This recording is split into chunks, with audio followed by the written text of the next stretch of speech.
that you will faithfully execute the office of President of the United States. That I will faithfully execute the office of President of the United States. And will, to the best of your ability, and will, to the best of my ability, preserve, protect, and defend the Constitution of the United States. Preserve, protect, and defend the Constitution of the United States. So help you God. So help me God.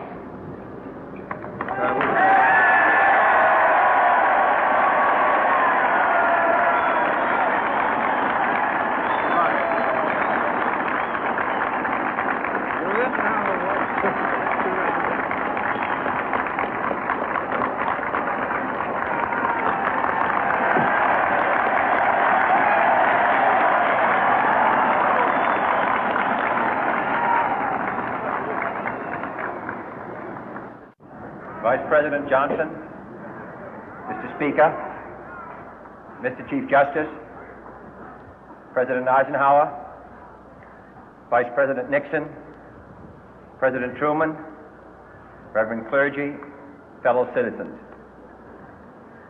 We observe today not a victory of party, but a celebration of freedom, symbolizing an end as well as a beginning, signifying renewal as well as change. For I have sworn before you and Almighty God the same solemn oath our forebears prescribed nearly a century and 3/4 ago. The world is very different now, for man holds in his mortal hands the power to abolish all forms of human poverty and all forms of human life. And yet the same revolutionary beliefs for which our forebears fought are still at issue around the globe. The belief that the rights of man come not from the generosity of the state, but from the hand of God. We dare not forget today that we are the heirs of that first revolution.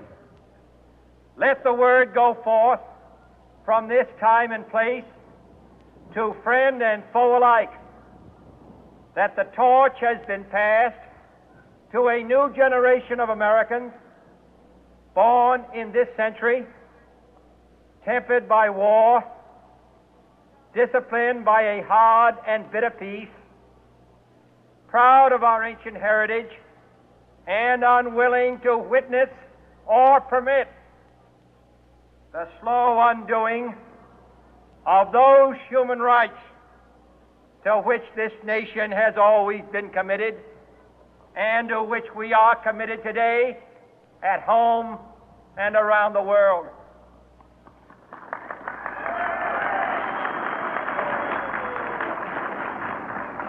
Let every nation know, whether it wishes us well or ill, that we shall pay any price, bear any burden, meet any hardship, support any friend, oppose any foe to assure the survival and the success of liberty.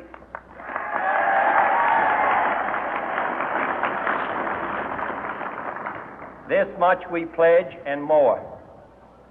To those old allies whose cultural and spiritual origins we share, we pledge the loyalty of faithful friends. United, there is little we cannot do in a host of cooperative ventures. Divided, there is little we can do, for we dare not meet a powerful challenge at odds and split asunder. To those new states whom we welcome to the ranks of the free, we pledge our word that one form of colonial control shall not have passed away, merely to be replaced by a far more iron tyranny. We shall not always expect to find them supporting our view, but we shall always hope to find them strongly supporting their own freedom, and to remember that in the past Those who foolishly sought power by riding the back of the tiger ended up inside.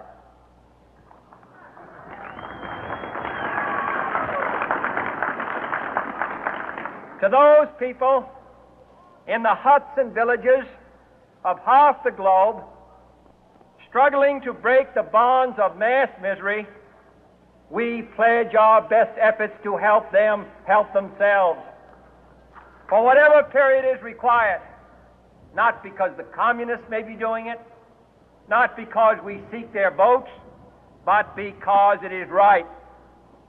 If a free society cannot help the many who are poor, it cannot save the few who are rich.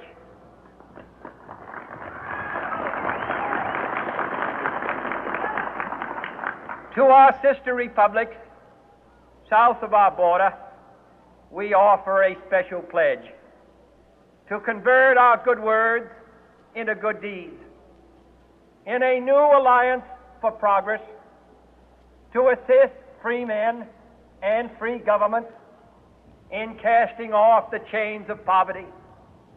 But this peaceful revolution of hope cannot become the prey of hostile powers. Let all our neighbors know that we shall join with them to oppose aggression or subversion anywhere in the Americas. And let every other power know that this hemisphere intends to remain the master of its own house.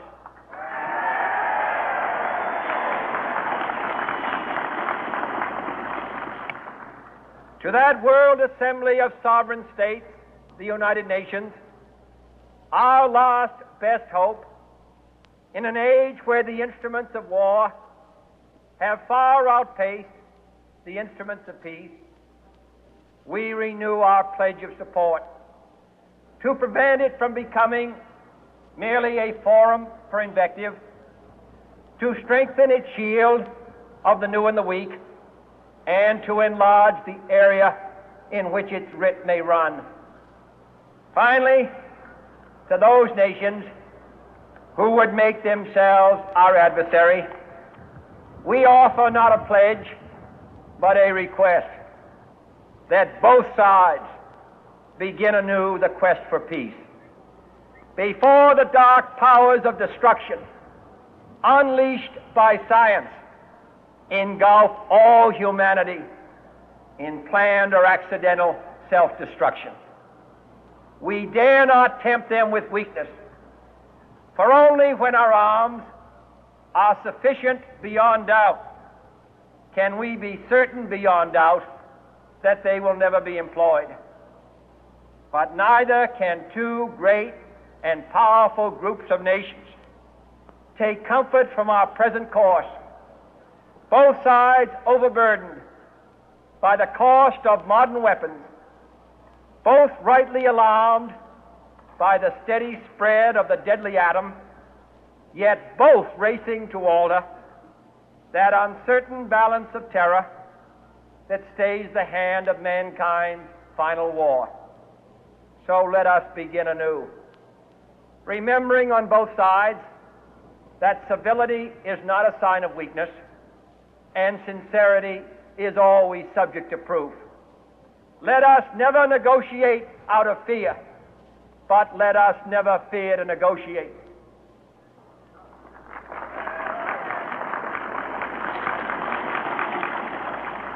Let both sides explore what problems unite us, instead of belaboring those problems which divide us.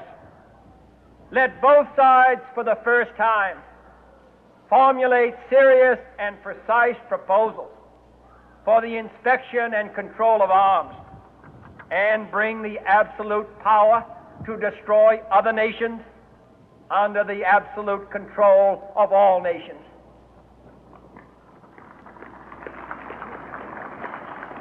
Let both sides seek to invoke the wonders of science instead of its terrors. Together, let us explore the stars, conquer the deserts, eradicate disease, tap the ocean depths, and encourage the arts and commerce. Let both sides unite to heed in all corners of the earth the command of Isaiah to undo the heavy burden and let the oppressed go free. And if a beachhead of cooperation may push back the jungle of suspicion, let both sides join in creating a new endeavor, not a new balance of power, but a new world of law, where the strong are just and the weak secure and the peace preserved. All this will not be finished in the first 100 days, nor will it be finished in the first 1,000 days, nor in the life of this administration, nor even perhaps in our lifetime on this planet. But let us begin.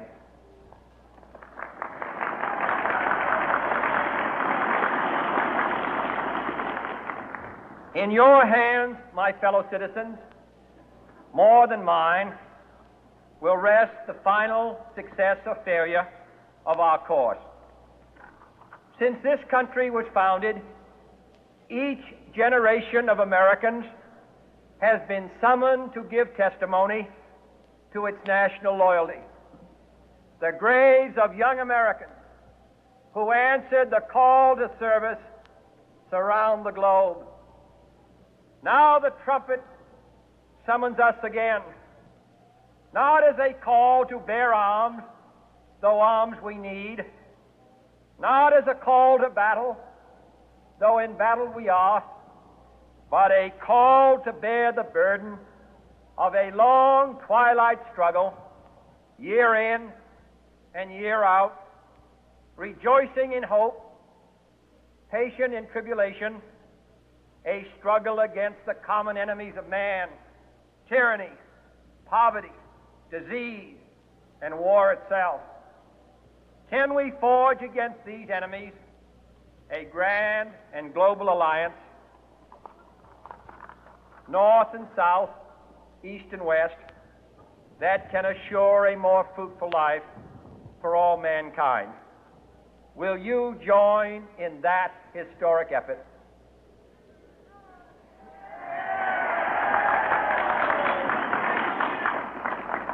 In the long history of the world, only a few generations have been granted the role of defending freedom in its hour of maximum danger. I do not shrink from this responsibility. I welcome it.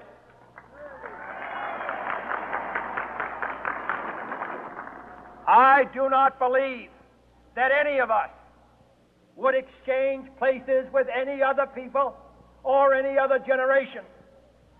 The energy, the faith, the devotion which we bring to this endeavor will light our country and all who serve it. And the glow from that fire can truly light the world.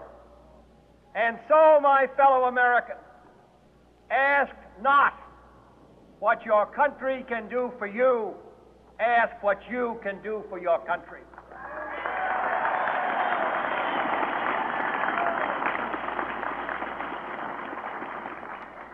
My fellow citizens of the world, ask not what America will do for you, but what together we can do for the freedom of man.